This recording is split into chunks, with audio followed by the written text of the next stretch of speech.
Hey guys, it's been a while since I've done a sit-down video, but I'm going to do one today on the GPX fse450r. Might throw a couple other things in there too, just because I haven't talked in a while. Might be a lengthy video, but I'm going to give you my thoughts on this thing. And first thing I'm going to say right off the bat is remember that I'm an MX guy. So obviously what my thoughts are going to vary a little bit from the people that dual sport and the people that ride off-road or single track. But the reason I wanted to make this video is because I felt that this thing has a place amongst people that do what I do. So first thing I want to touch on is the things that I don't like. And the list is short. So fuel tank, my biggest complaint. That left side of the tank where it sticks way out, where the fuel pump is mounted, regardless of it being an oversized tank, that part of the tank is it's bad. I want to say terrible, but it's bad. You know, even the KTM version, you know, it hangs down but it doesn't stick out. That thing sticks out, catches your riding boot. When you're making a left-hand turn and you're putting your leg out, you got to put your leg out quite a bit extra. I've tried to put my KTM tanks on there, the small ones, and there's no way that they're gonna work. I don't know what I'm gonna do there. If I'm gonna try to get a fuel injected KTM tank and utilize the pump that comes with that, or what. I've thought about buying another GPX tank and cutting that piece right off, and plastic welding something else to the bottom. I don't know, but that's my biggest complaint. My second complaint is the weight. You know, the bike is heavy, but what I'm going to say with that is, you know, I've been riding these things for a long time. They're all heavy, and you know, they're never going to be as light as a motocross bike from a Japanese or European brand. But after a while, you get used to it, and you know, you go to pick this thing up and put it on the stand, and it's heavy. But when you're riding it, it's not so bad. And like I say, this is one of the things where I think, you know, depending on what you're doing, definitely is going to make a difference. If you're in the woods and you're doing single track and, you know, you got to do a lot of muscling around and stuff, yeah, you're going to feel the weight for sure. But on a motocross track, it's not so bad. I don't really notice it a whole lot. You know, obviously getting your suspension set up is one of the key factors to that. You know, you're not going to throw that thing around and whip it around like a 125 by all means, but you can definitely moto this thing with no problems. And you know, I think opposite of some things, you know, and a fast A rider or B rider that's been riding for a long time, you'll get used to the extra weight real quick.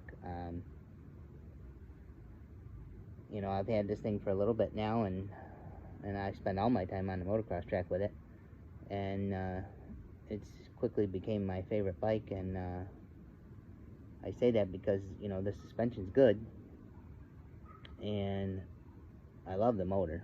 I'm going to say the motor, in my mind, going back to one of my favorite bikes, which was a 2006 YZ450, it's got power. You know, it's not that it doesn't have power. It's how it makes its power. It's very smooth, very linear, but it's there. You know, you can... Well, let me back up a second. So, I put the 12-tooth front sprocket on, and to me, that 12-tooth front sprocket is a game changer.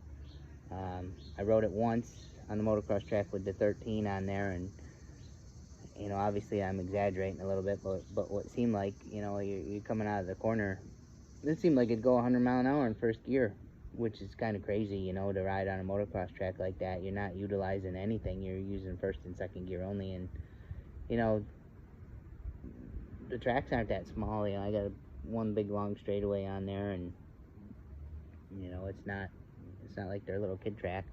And the jumps are big. The tabletops, they don't look that big in the video, but they're really long, and you know, you got to be ripping to get over them.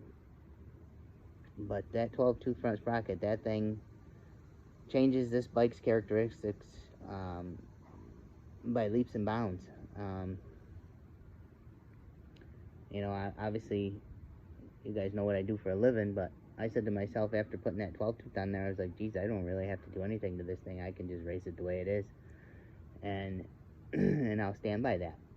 You know, I put the flywheel key in, and man, the thing revs to the moon real quick.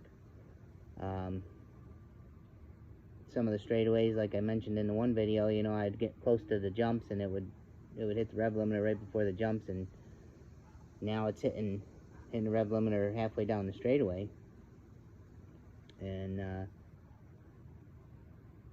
for me, for what I do, you know, well, let's just say for what I do when I'm riding on my practice track, it's almost like, you know, I have to shift into another gear, so I'll be using third and fourth instead of second and third.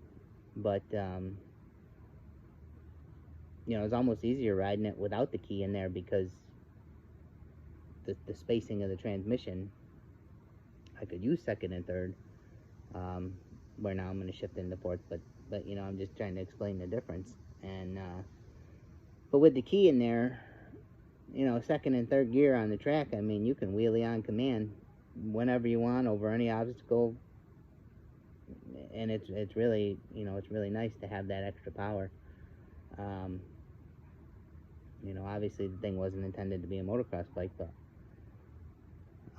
the motor for me is what changed my mind about my prior thinking.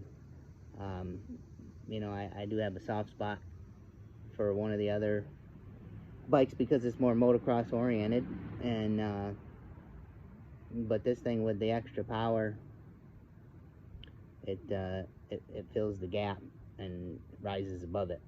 And you know, I have no faults with this thing, other than what I mentioned. Does everything good, handles great, and the nice part about it is, you know, I know people have had complaints with the EFI, but you know, I run good gas in my stuff. I don't use pump gas at all. I use fse450r, which is 98 research octane, 95 motor octane. So I don't know if I would sit there and say that it's, you know, all-out race gas, because it's not. It was designed for everyday use to be equivalent to 94 octane is when VP designed this stuff. A lot of the dealers around here will put that in their machines when they sell them because they don't want to put pump gas in them. You know, we have some bad pump gas up here, but my point to that is, you know, you guys are out running around obviously on the streets and stuff like that. You know, gas is expensive, so if you're dumping 87 in there, you know, it is what it is. And I haven't touched the throttle body. I haven't even put the updated manifold on this thing yet because I don't feel that I have to. And she runs super crisp and doesn't hiccup, no backfiring. You know, on the motocross track, I was expecting to, you know, maybe see some flame outs or something like that, but nothing, no hiccups. And I'm pretty impressed with the thing. But I guess what I'm trying to say is, in comparison to, you know, a $13,000 KTM 450, I'll take the savings in money for the added weight all day long. You know, us older guys, even in the classes I run in the Vet A class, you're not using all the power of a 450. And the nice thing about this is you can use it and still have extra. Got to kind of ride it a little bit different, you know what I mean? You're gonna I don't know, I'm gonna say ride it like a two-stroke, but you know, it's just the power is so smooth. You can ride it like a two-stroke. You know, you can run it into the upper RPM ranges, and you know, with a modern day 450 MX bike, you're going to use more low end stuff. Probably ride a gear higher. But at the end of the day, man, I'm tickled pink with this thing. I got no complaints. I'll work on a couple of things that I talked about as far as my own personal issues. The tank, I don't know if I'll ever come up with a solution or not. It's going to be tricky.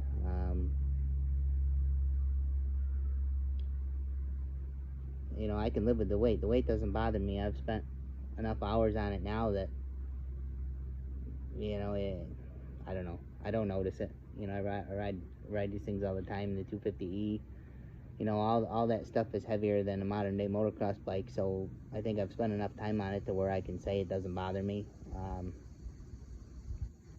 And it's not a deal breaker either. So, you know, I just wanted to point a couple things out, which I did. I think anybody that is considering getting one, I think they're a great bike. I don't really find any flaws with them at all. I took the thermostat, did that mod. I would probably get 4 or 5 laps into a 20-minute session, and the fan would run. I did a 20-minute session day before yesterday, and then I made that short video, and you know, fan never ran at all. So obviously that was a good improvement for coolant flow. And I know, you know, a couple of guys in the group did it before I did, and you know, thanks for that tip. Don't think I really have much else to say. Definitely gets my approval. I appreciate Gary at USA Motor Toys, GPX Pitster Pro, for the support. Great guy, great product, and I'll keep making videos. I will eventually put on the intake manifold and do some other stuff, but right now, you know, I'm going to have fun with this thing. I'm going to ride it with the key in it and the 12-tooth front sprocket. Look for ways to do what I want to do with the tank. You know, if I can shave some weight here and there, I'll try that. But, you know, this is one bike that I don't really have to monkey with, so we'll talk to you guys soon. And if you want to watch my videos, check out my YouTube channel. It's under my personal name. And everybody enjoy the summer and get out and go riding. Thanks.